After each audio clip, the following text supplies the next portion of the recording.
Assalamualaikum warahmatullahi wabarakatuh. Today our group will present about the sampling strategy. Our group consists of Zizul Fatah, Farhana Sakina, Nurazidah and Auni Atira. Okay, for the introduction, what is sampling? Sampling is a process used in statistical analysis in which a predetermined number of observations are taken from a larger population, for example, river or the ocean. The methodology used to sample from a larger population depends on the type of analysis being performed, but it may include simple random sampling or systematic sampling. The ocean observation and sampling system are important to widen our knowledge about ocean because our ocean have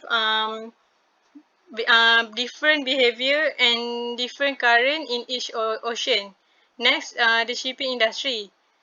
The data from the sampling are helpful to determine the weather and sea condition to for ship planning course or taking necessary precaution. Next, predict climate change. Understanding process within ocean boundary can help us to predict climate change. Next, we will also gain a better understanding for ourselves and the role we play in the complex web of life on Earth. What to sample?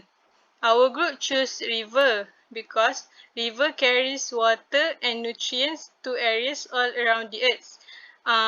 The most common nutrient that provide from the river are nitrogen and phosphorus. These nutrients are important for the growth of algae that form the base of complex food web supporting the entire aquatic system. However, if the nutrients are abundant in the river, the it can cause the eutrophication, which can have severe environmental effect. Next, river also provide excellent habitat and food for many of the Earth's organisms. River can provide the food and home shelter for the organism.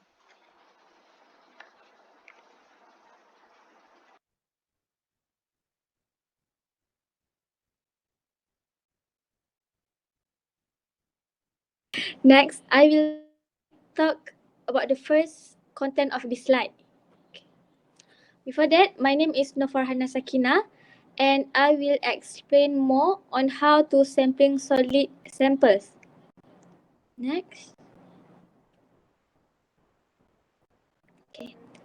Sediment or suspended particles can be categorized as solid samples. There are many techniques and apparatus to collect sediment in rivers, such as by using grab sampling, pump samplers, integrating samplers, and also sediment traps. For pump sampler, it have three different types, which is pump filter, pump bottle, and also pump sedimentation sampler. In this, we will focus on pump sedimentation sampler. Literally, the method of using this pump is quite complex as it is based on filling a large calibrated container in which sand particles can settle. Next, for the integrating samplers, integrating sediment sampler is a small and lightweight sampler. There was a tube which cased into the body of the sampler, which allows air in sampler bottle to escape downstream as it is displaced by accumulating samplers. For sediment traps, it is the most common and most widely known apparatus for sampling. It has many designs. Uh, One of them is like a container like which collect particles that falling toward the seafloor. Based on the next picture, we can see the name of the dredge is Petai Ponaggrab. But type phonograph is one of apparatus for graph sampling. I will explain on how it works. Firstly, we need to use a bowline knot and attach a rope to the ridge. Then there was a pin and we need to set the pin before we drop it to the water. Then we slowly lower the dredge to 1 to 2 feet of water column and trip it. Next, we need to slowly lift the dredge into our boat and tilt it off to pour the water. Then the left sediments, we can put it in any bucket or anything else. But we need to handle the samples or the sediment samples carefully to avoid any contaminations. That's all. Next. My name is Ziza Fatah bin Zainal and I will be presenting on liquid. Basically, the most common field measured parameters for liquid are dissolved oxygen, pH, salinity, and temperature. Next. So this diagram shows the instrument that we are going to that we use in water sampling. So they are horizontal water sampler and vertical water sampler. So the difference between these two instruments is a vertical water sampler has weight be under it to make sure that it is vertical in the water column. Next, I will discuss on how they work. So the sampler is attached to a rope which is marked with different lines. This is so that we can sample water at different lengths. So before to use it, first we flip both end caps. We flip them up and over the main body. So there will be enough slack for the loop attached to the top bottle to be pulled down near to the latch. The latch is located halfway down the sampler. Okay, now we are going to put them in the water. So put the sampler vertically in the water. The markings on the rope above the sampler indicate the various depth to sample. Align the mark point on the rope with the surface of the water to get a sample at that depth. Put the sampler vertically in the water. The markings on the rope above the sampler indicate the various depths. Once the marking is aligned at the water surface, hold the sampler as straight as possible and trigger the sampling action by releasing the messenger.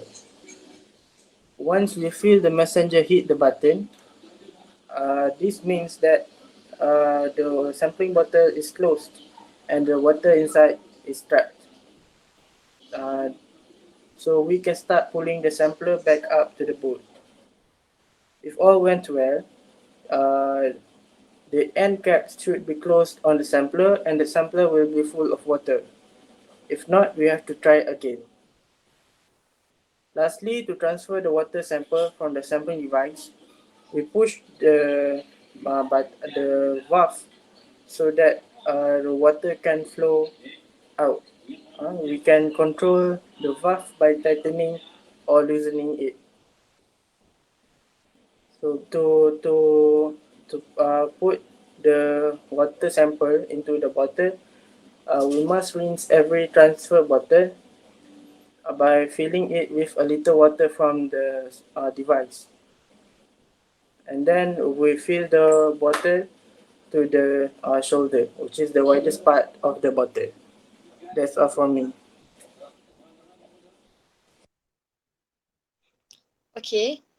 So my name is Auni Atidan Binti Mat Jabbar. So I'm gonna explain to you about how to take a sample in the river, which is benthic organism. So basically, benthic organism is the organisms that live on the seafloor, which called as benthos. So there is a simplest way to take a sample from a benthic area. So there are procedures that we need to take. The first one, scrape the surface sediment of the seafloor using a scraper, and then put the collected sediment to the basket with small holes, and then fill a container with water, then rinse the sediment by pouring the water into the basket with the small holes. Then observe the benthic organism left in that basket. So I already attached one video made by Dr. Zaliha binti Kasim about benthic sampling. Okay, in this case, Dr. Zaliha used um, a simple apparatus, which is a container, seafloor.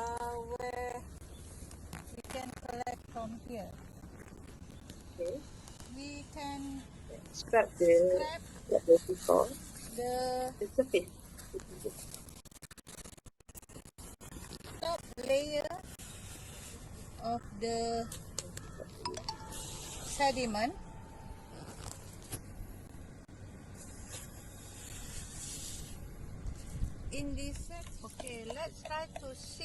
Okay, then rinse the sediment with the water.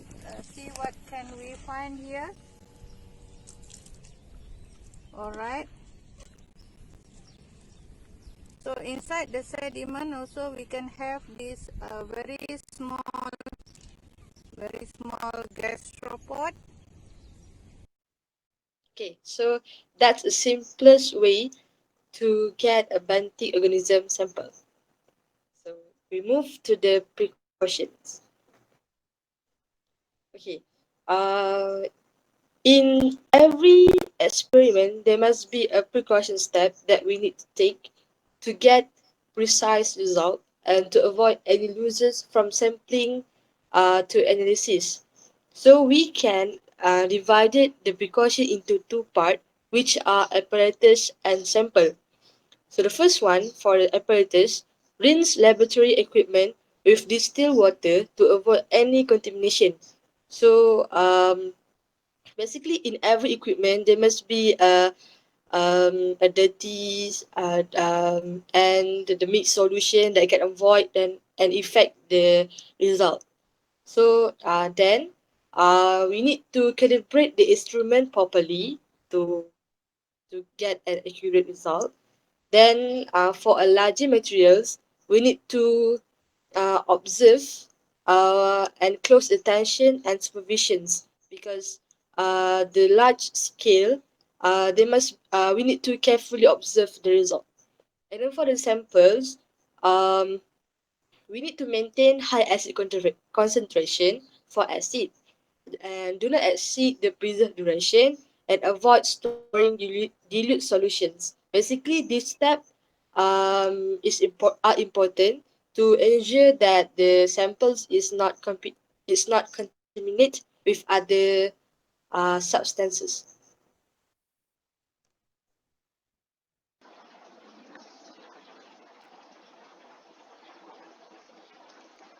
Okay, next.